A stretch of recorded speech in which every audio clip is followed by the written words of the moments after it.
Hello， 各位同學好，而家咧就教大家咧點樣能夠可以咧將呢個噴噴咧發揮到係淋漓盡致嘅。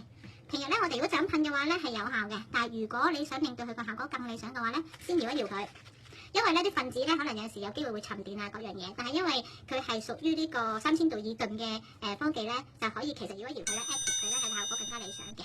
好啦，搖一搖佢之後咧，平日我哋噴嘅話咧係咪好正常？你都會咁樣噴啊？咁樣噴3下啦，但係我發現咗咧，我就咁噴嘅話，同有另外一個技巧咧係爭得好遠嘅。另外一個技巧個方法係點樣咧？我哋先打側個面，然後岳高頭。你岳高頭嘅時候咧，其實感受到咧呢塊面咧有少少扯扯地上去嘅，即係個感覺好似係扯住啲皮膚咁嘅感覺。我哋就將嗰3下咧就變成係頸、面、額頭咁樣噴法。嗱，睇住咯喎，頸、面、額頭，跟住就 hold 少少時間，可能大約 hold 1、2、3、4、5，跟住翻嚟，你望唔望到我塊面嘅反應啊？頭先我未淨係噴呢度3下嘅，咁跟住如果呢一邊嘅話咧，我就係刻意地托高個頭嚟噴，你睇唔睇到兩邊嘅差別啊？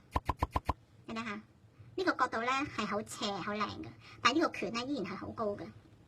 點解呢個效果會做得到咧？原因係咁嘅，因為經過我哋嘅淋巴系統吸收咧，先噴淋巴，然後你塊面有少少一個角度扯住個，即係等於好似咧你剔起咗個面啊！你如果下垂嘅話，就咁剔住個面係咪會高啊？見唔見到啊？你一剔起佢咪會斜嘅。但係如果你將個面一打側嘅話嚟去噴咧，佢成個角度咧就好似我哋定型咁啊！我哋係咪先吹咗個頭先？吹完個頭之後，你先噴定型水嘅，而一個原理係一樣。將佢打側斜斜地嘅時候一噴，然後 hold 佢5秒嘅話咧，你翻轉頭一睇啦，已經睇到2個 difference 㗎啦。你哋望唔望到啊？呢個角度咧，個拳骨呢度係升高好多，呢度係低少少嘅。嗱，呢個就係我噴面嘅心得，大家可以試一試。你哋可以試下就咁正面噴3下，同岳高個頭咁樣噴3下，然之後再望下個 difference。